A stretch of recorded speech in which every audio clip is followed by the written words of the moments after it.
Welcome everybody to the second episode of the Paul and Pal's IG Live show. My guest today, I'm going to be, interviewing my guest Toyosi Shusi. Just kind of quick, she's gonna do the whole intro, but she is a founder of a fashion line, which I always thought was pretty dope ever since I heard about it. And she's also going to be talking about her experience as a DACA immigrant, also known as a dreamer. But I'll let her really get into that and really tell her story. So thank you guys for tuning in. And without any further ado, can we have a little applause emojis before I get it ready?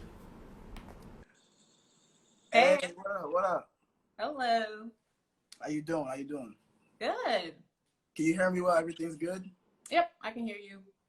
Bet. Yo, appreciate you.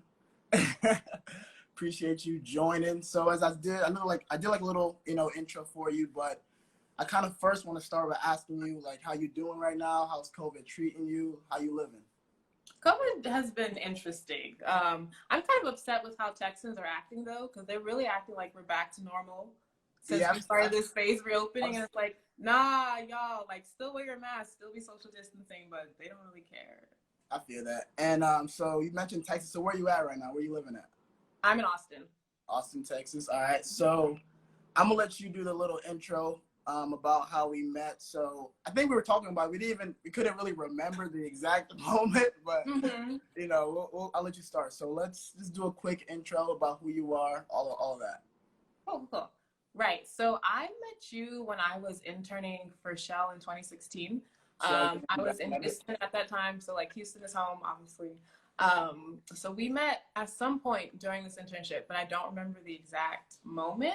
Yeah. But yeah, from there we kind of just kept in touch. But I guess a little bit about me and my background.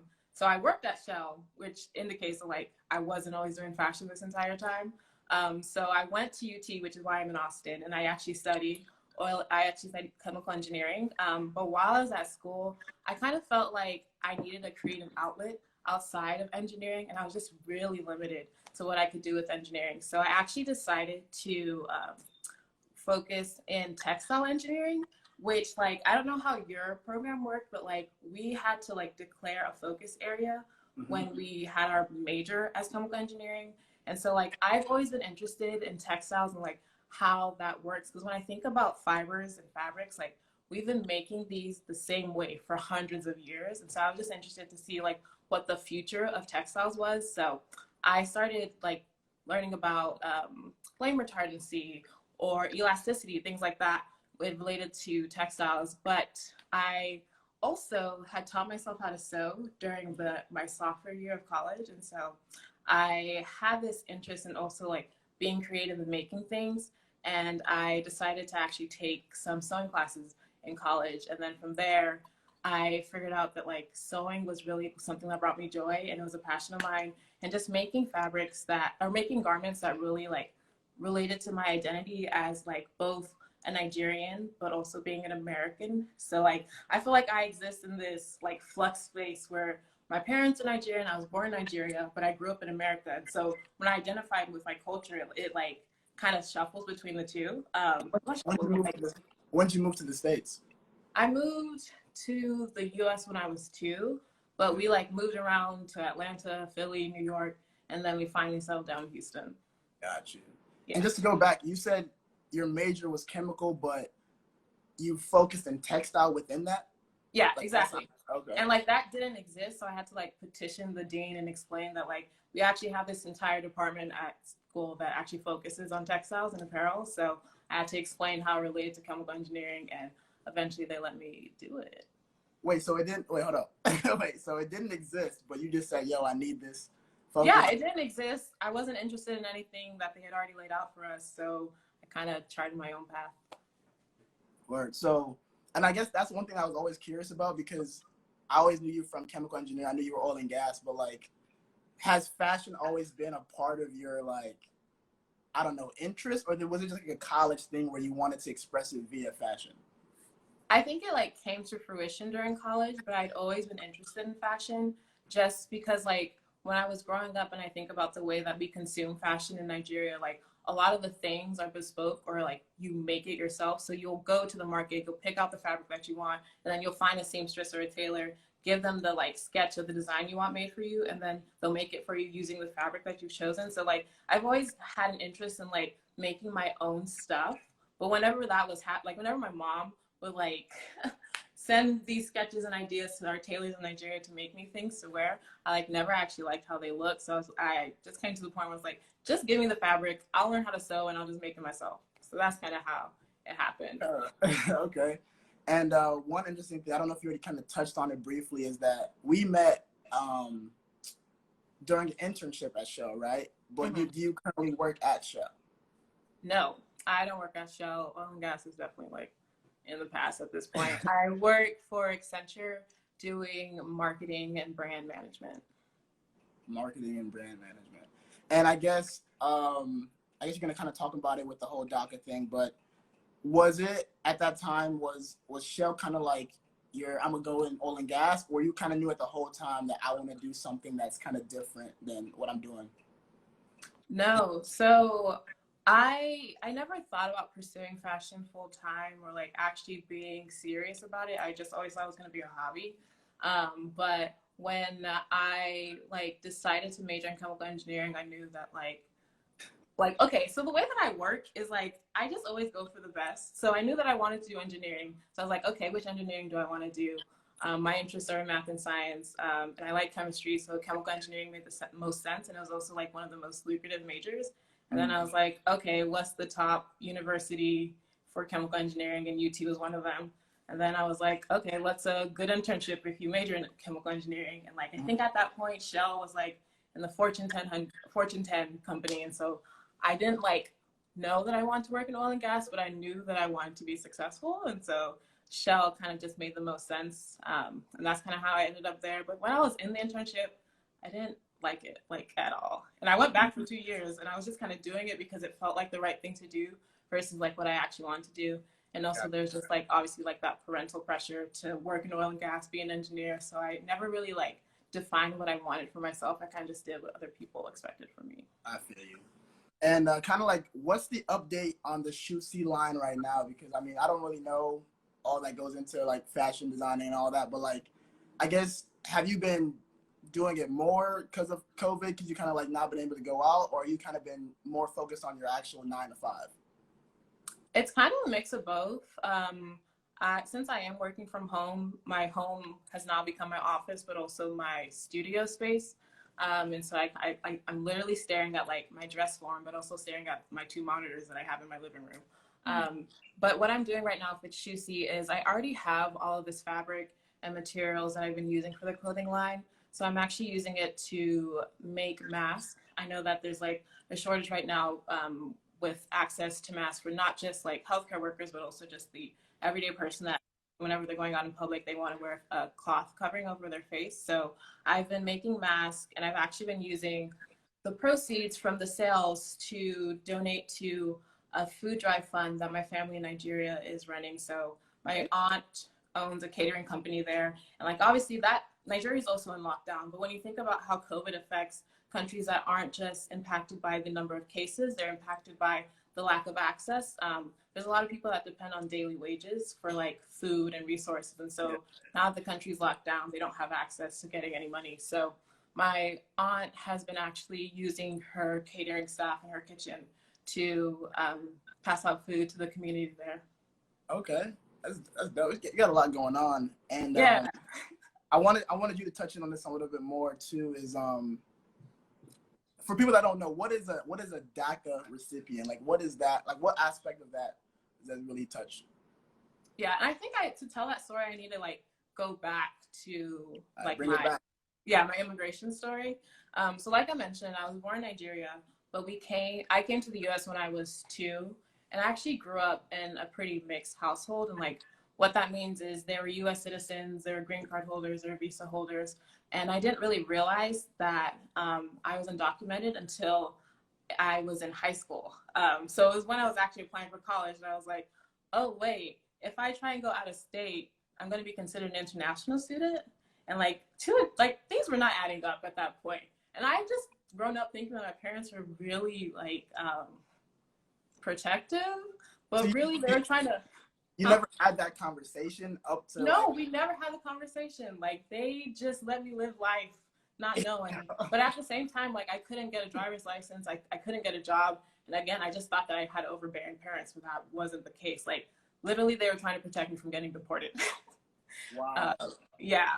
And so that was 2012 when that happened. In the summer of 2012 is when I was going to, start looking into going to college and looking into, like, what options I had. And that's when I figured out that, hey, not only will you have to, like, pay more to go to these out-of-state schools, you also don't have access to, like, FAFSA or a lot of scholarships. And I was like, okay, well, I can't even afford to go to college at this point. I kind of had, like, given up hope. But that same summer is when the Obama administration had announced the executive order for DACA. And DACA actually stands for Deferred Action for Childhood Arrivals. And it's basically an immigration program that allows people who were brought to the US before a certain age and have stayed here continuously for a certain number of years, don't have any felonies or misdemeanors, and then there's other requirements. It allows you to, one, get a social security number, which is huge because that gives you access to so many things. And then it also allows you to get a work permit. And so that allowed me to, get a job and work legally. And most importantly, it allows you to it defers you from being removed. So I have protections against being deported because of it. But it's a temporary program in that it only is valid for 2 years. So every 2 years, I have to renew it. So that's what happened in 2012. But it also, like, gave me the opportunity to finally go to college. It gave me the opportunity to qualify for merit-based scholarships. It gave me the opportunity to get a driver's license, get a job, and yeah. It was definitely an amazing program that changed my life, the course of my life entirely. Because if it hadn't happened, like, I literally don't know where I would be right now. Got you. So you found out, let me do the math real quick. So you found out in 2012, and have you had to renew it every 2 years since then? Yep. So every 2 years I have to renew it. There's a $495 application fee. There's a application that you have to fill out every year. I have to go and get my biometrics done. Like, there's all of these processes that are in place I have to do every year just to prove that I should be allowed to stay here. But you have to keep in mind that I'm doing this renewal, but it's never going to lead to permanent status. So I'll never get a green card. I'll never become a citizen with this current program. And I think that's what I'm trying to understand, because I mean, I'm not asking, I'm aware of the program, right? So, like, being that you currently are working on, a work visa, I would assume, right? Yeah, I work permit right now.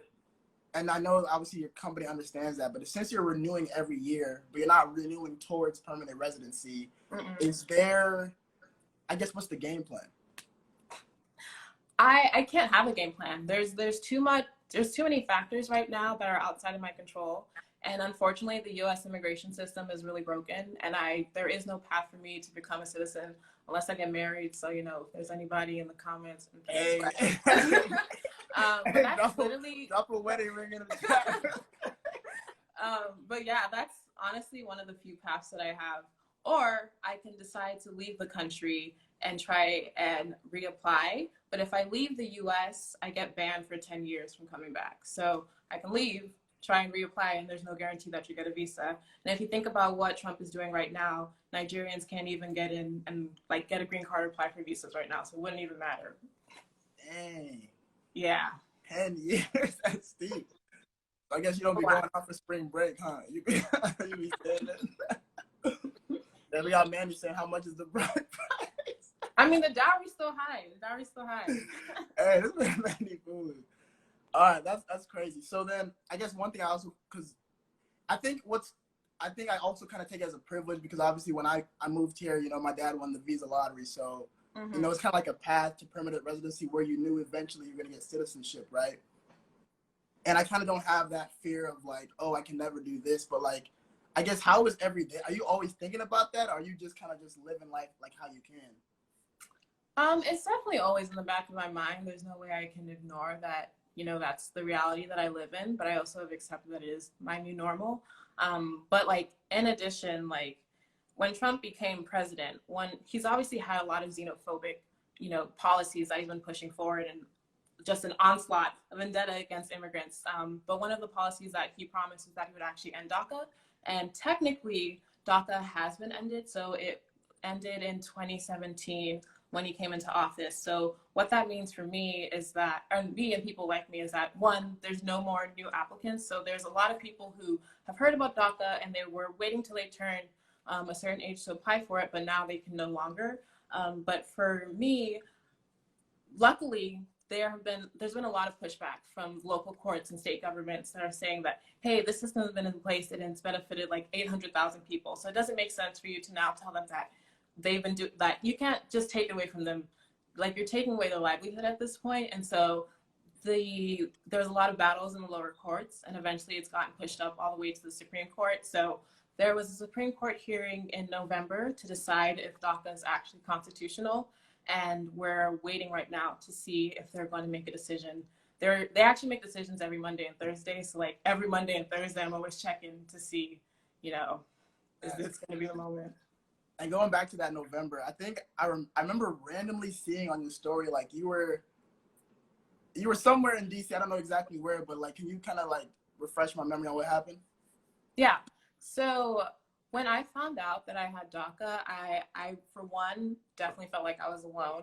There's definitely a narrative here that it's a system that only benefits like Hispanic people, and there isn't a diverse narrative about who actually benefits from it. And when you look at the numbers, like, yes, like over half the people that benefit from DACA are Hispanic or Latino, but there's also a population that's white, there's a population that's Black, there's a population that's Asian. And I didn't recognize that this wasn't a problem that was just affecting me.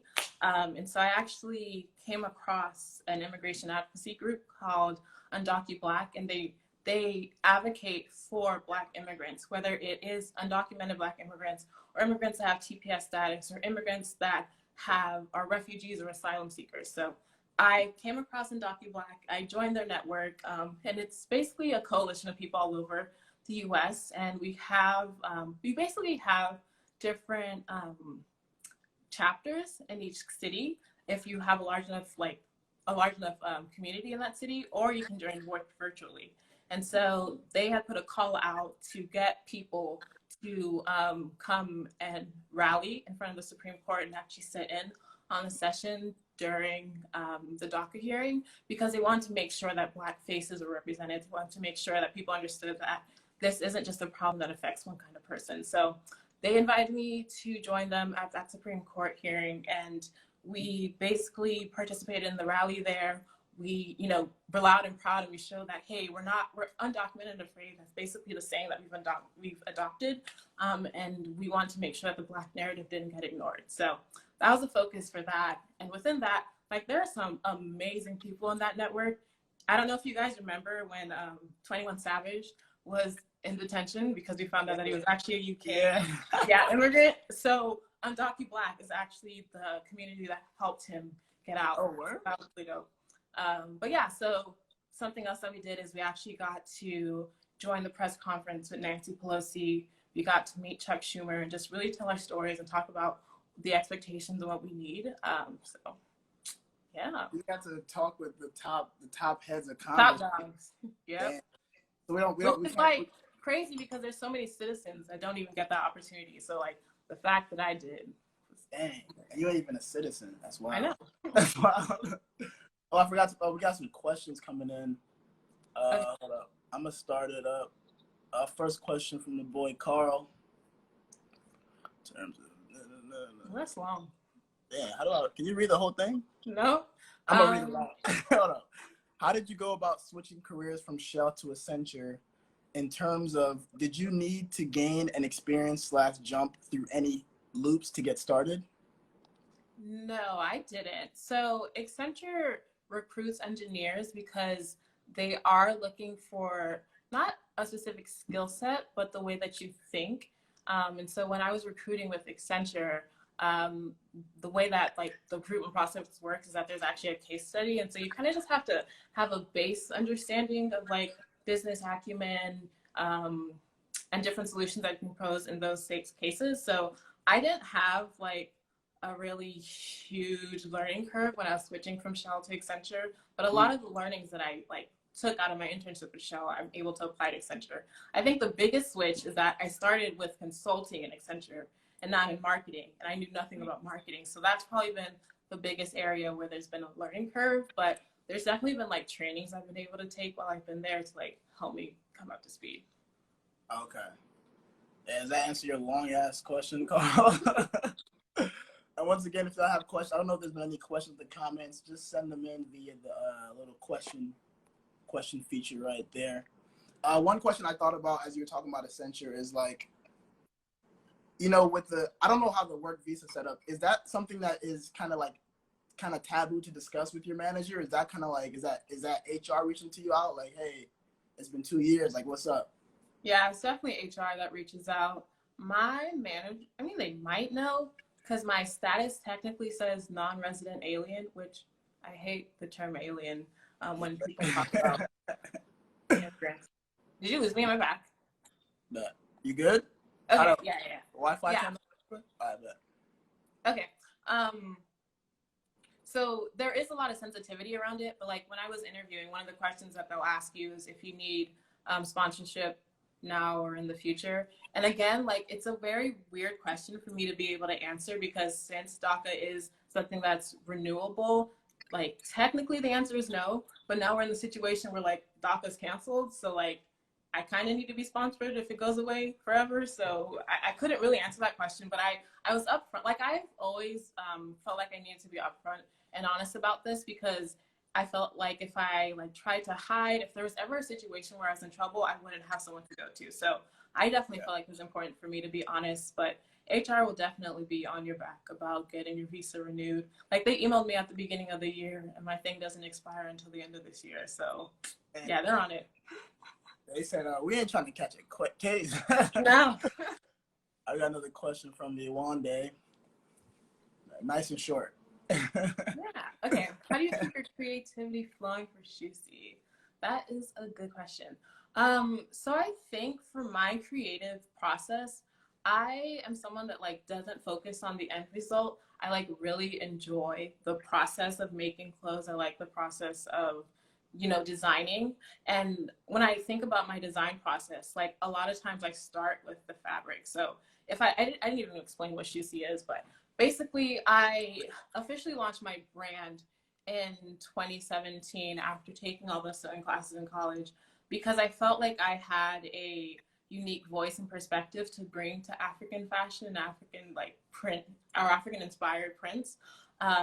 So I start with the prints first. So I find things that I think are really cool or I find prints that I think are unique.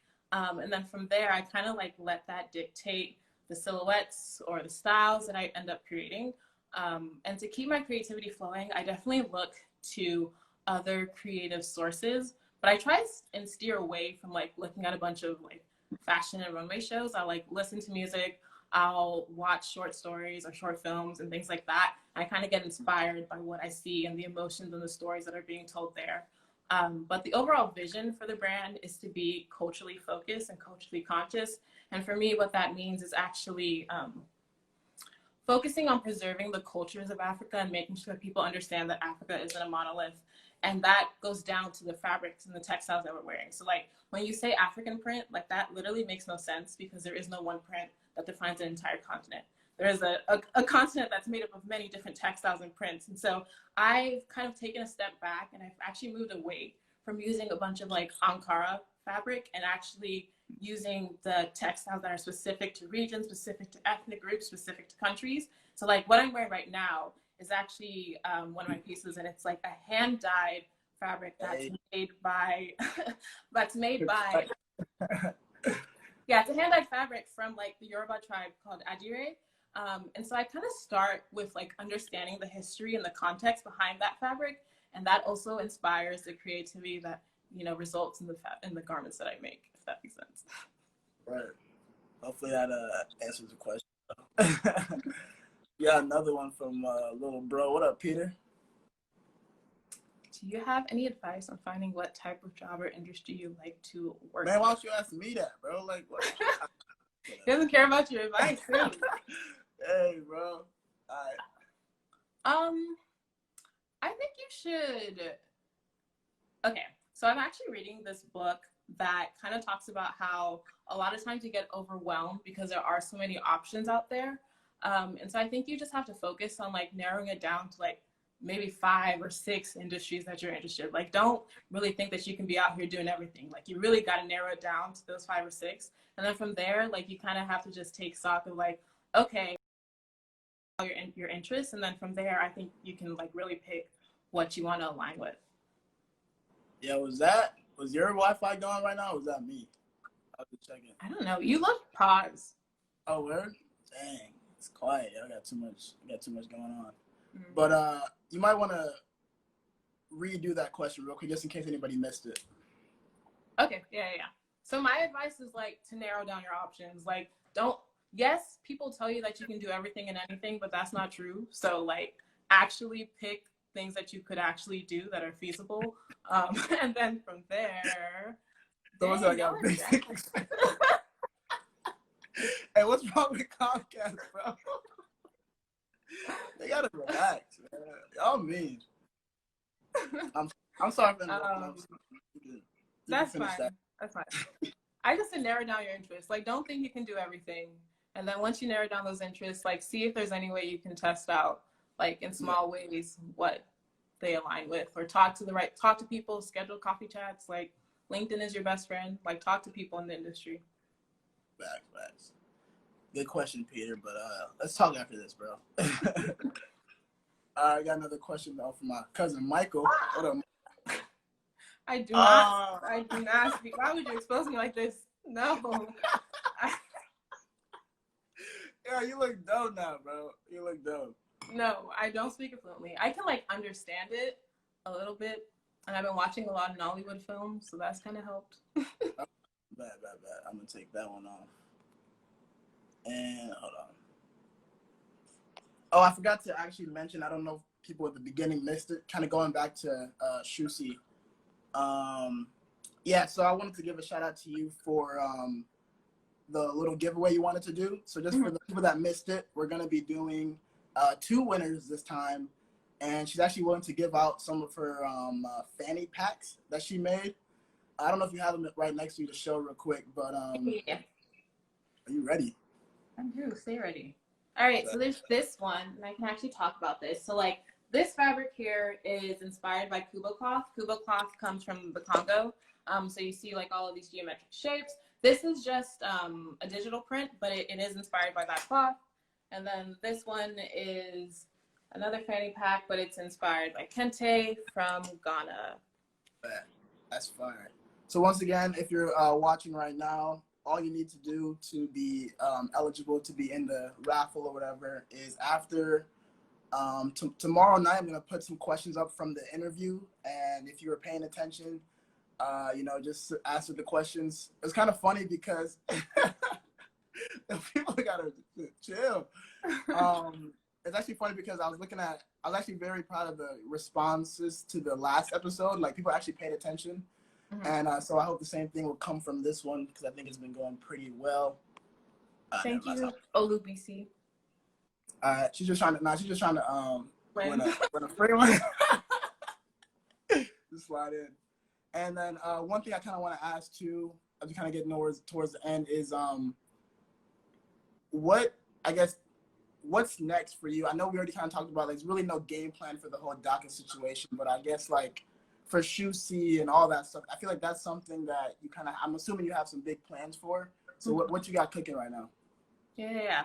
And I can talk about like what I've actually done with Shusi. Like, so I launched the brand in 2017, and 2018 is really when it like took off. I didn't really have any industry expertise. I didn't really know how the business of fashion worked. I didn't speak the like fashion language, and so I kind of learned a lot in 2018. But 2018 was also like a whirlwind, so a lot of things happened. That was when I first started doing Runway Shows, and I did a show in Austin that was actually for like a competition for emerging designers, and I actually ended up winning that competition. And then from there, I think that really helped validate me in the eyes of a lot of external people, because ultimately, like, fashion is still a very superficial industry. And so people kind of have to want your stuff because they see that other people are interested in it. So like that ultimately did help push the brand along. I've been featured in British Vogue. I've done shows in like Houston and Dallas, and I've been asked to do shows in like New York and London and Paris, but again, because of the DACA thing, like wait, hold up. I can't travel. Wait, hold up. You can't just quick flex that. Like, wait, hold up. So you've been getting requests to go to other like just big show? Yeah. I get lots of requests, but I just like I literally can't travel to do that. But I also like wasn't set up to handle the amount of like requests that were coming in. Like I've carried some of my stuff in like museum gift shops, so I'm able to like have small quantities. And I've done things with like Nike and the CFDA. I was actually asked to do a fashion show during Essence Festival, but like one of the requirements was that I was able to donate 100 pieces, but I don't have the capacity yet to scale myself up there. So when you ask me like what's next for Shusi, I want to make sure that the next time like I come forward and like present my brand to the industry, I'm ready to actually handle the like capacity and the requests that come in. And I want to make sure that like it's quality. It doesn't feel like, you know, just handmade stuff that I'm making at home. Like I really want it to be professional. And so that's just going to take time. And for me, I feel like there's so much more I can learn about fashion. I definitely think that there's a lot of value in learning on the job, but I think there's a lot of value in formal education as well. So I'm actually looking to go back to school to get a grad degree in fashion. But with all this okay, second degree things. And somebody said one of the Air Shusis dropping. That's crazy. And kind of going back to like you weren't able to, you know, give them the request of 100 pieces. Where are you making your stuff? Is it all in home? Do you have like an actual shop? Like, how do you do all that? Yeah. So before COVID, I had a factory that I was working with. They're actually based here in Austin. So I was working with them on some of my pieces, but I actually have a few seamstresses in Nigeria that I work with.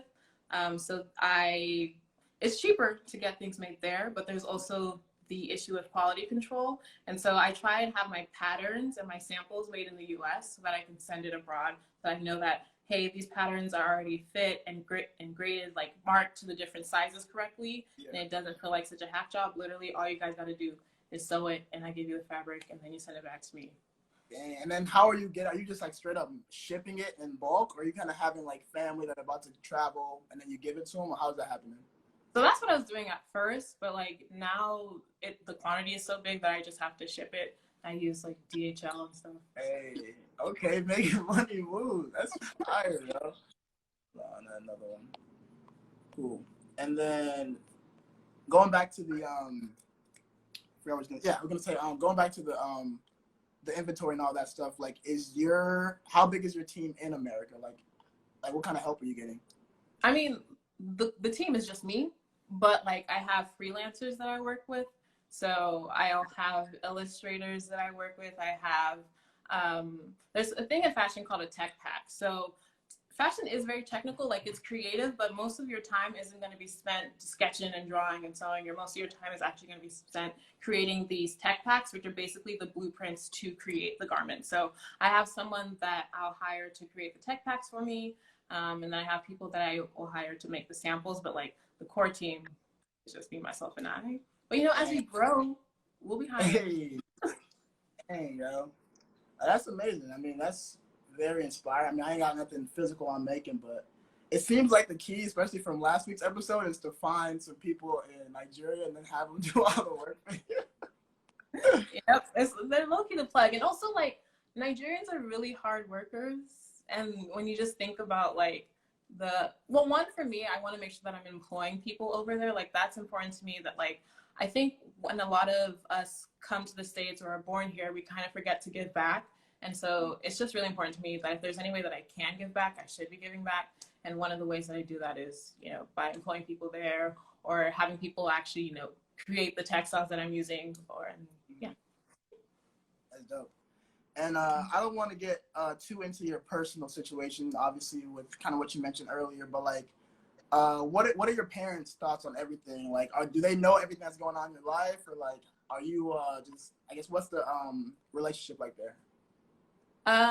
So I didn't tell my parents that I was starting this brand before I did, because I knew that they would discourage me from doing it. Like even me switching from working at Shell to Accenture, like they weren't happy about that. Like obviously they think that oil and gas is like the most stable job you can ever have, but look at it now.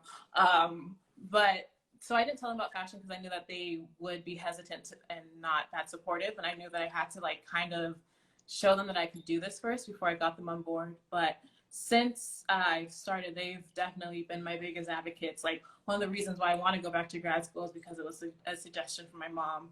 And they're definitely really supportive of where it's going right now. And I think because I am using the family name, like I can't fail. You know? Yeah, that's what I'm gonna say. I feel like they would definitely be aware of that at some point. So like, yeah.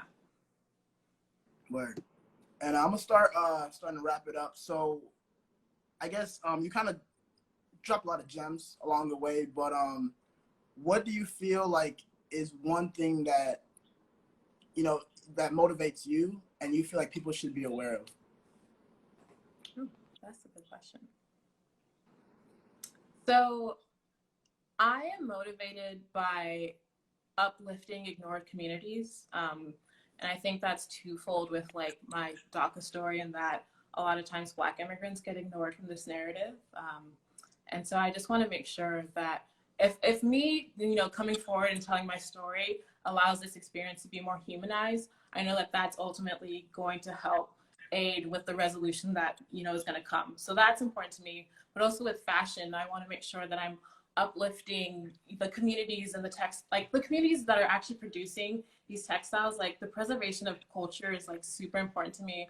I definitely feel like there's been a lot of conversation around cultural appropriation, and we're not really addressing it well. And the cultures that are actually being appropriated don't get to speak up or don't get to talk about what's important to them and share the history behind it. So for me, I just want to make sure that people understand that there's value to things that are coming out of Africa. Like African fashion can still be considered luxury, can still be considered contemporary. And the processes behind how we make these garments are so intricate that you should understand the value behind them. So I definitely feel like uplifting those ignored communities is super important. Right. And I think obviously kind of going off what you said, a big thing to uplifting is having people have the resources to do it. And, when you think about resources, money is a very big thing, right? So, like, how do you spread that wealth? So I want to ask you, like, at this moment, do you feel like you're profiting from Shusi in the way you want to, or are you still trying to make, certain stuff? You ain't got to tell me all your money, all that, but, like, how is that working for you? I mean, so for me, like, I'm not at the point where I'm going to quit my full-time job. Like, obviously, I need my full-time job to pay for Shusi, so that's kind of why I'm still in this role. So, like, no, I'm not at the point yet where I feel like I'm making enough profit to quit. But I also think that, I don't know, you have to know what your goals are. And my goals aren't hitting a certain dollar amount. My goals are having a certain reach and making sure that people, like, can understand what they're wearing. It's more about... You want to get more of your message out, not necessarily like, oh, I'm going to reach a milli, a billy, like all that stuff. Yeah, and I also don't want to scale to the point where I need to be producing large quantities, because there's definitely a conversation around sustainability and environmental aspects around the fashion industry, because after oil and gas, fashion is the second largest contributor to pollution. So I don't want to scale to a point where I'm like producing as much as like your Ralph Lauren's or your Gucci's and your Louis Vuittons, because they're not good for the environment. So that's not important to me. You said it ain't Ralph though. But I think everybody has their own goal. I think that's probably the less popular sentiment people say. Like if you're, a lot of people that at the end of the day, if you get into business, the goal is to make money, right? But I think one thing is when you start to scale up, you're gonna lose that quality that you initially started with. So it's really like, what are you willing to give up versus have? So I mean, it's honorable that you're saying that, but at the end of the day, it's whatever really you want from that. Yeah, for sure. So we got about 10 minutes. So what I'm gonna do is I'm trying to wrap it up. I think you kind of already gave your motivation goal. So one thing I want to do, I want to just thank you once again for being my second guest on my second episode. I know it wasn't, I don't know how you kind of felt, nervousness or whatever, but I think it went pretty well. And I just want to appreciate you for willing to give out just not one, but two of your Shusi fanny packs. Yeah. So can we all just drop a quick horse emoji for a horse? Thank you for coming on the show, Toyosi. And I want to wish you all the best, just not in your career and your, your fashion line, but, just in your life. I know you're going through a situation that most of us aren't in that right now. It's not something that we think about. So I really do wish you all the best. And I do hope that everything works out. So once again, thank you for joining. I'm going to wrap it up with the gang. Cool. I appreciate you. Bye. Bet. I appreciate y'all. So I'm gonna wrap it up real quick. Once again, I want to thank everybody for joining on the second episode of the Paul and Pals IG live show. I really did like Toyosi's story. I think what's interesting about the people that I bring up here is that I'm familiar with them, but even through this, I learned a lot more about them. And her current situation is something that I feel like it's not really talked about as much, or people don't know what people like that are going through. So I think it is a very big situation. And I do hope the government makes the right decision in the next coming weeks on that. But, I appreciate all the questions, appreciate all the comments. I'm not able to see all of them, but y'all kind of funny. But I hope that you guys were able to get something out of this. And once again, if you would like to be on the show, if you have a story to tell, a product to share, a business to talk about, please let me know.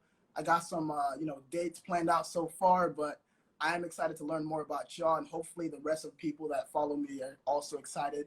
So once again, I'll talk to y'all later, and appreciate y'all.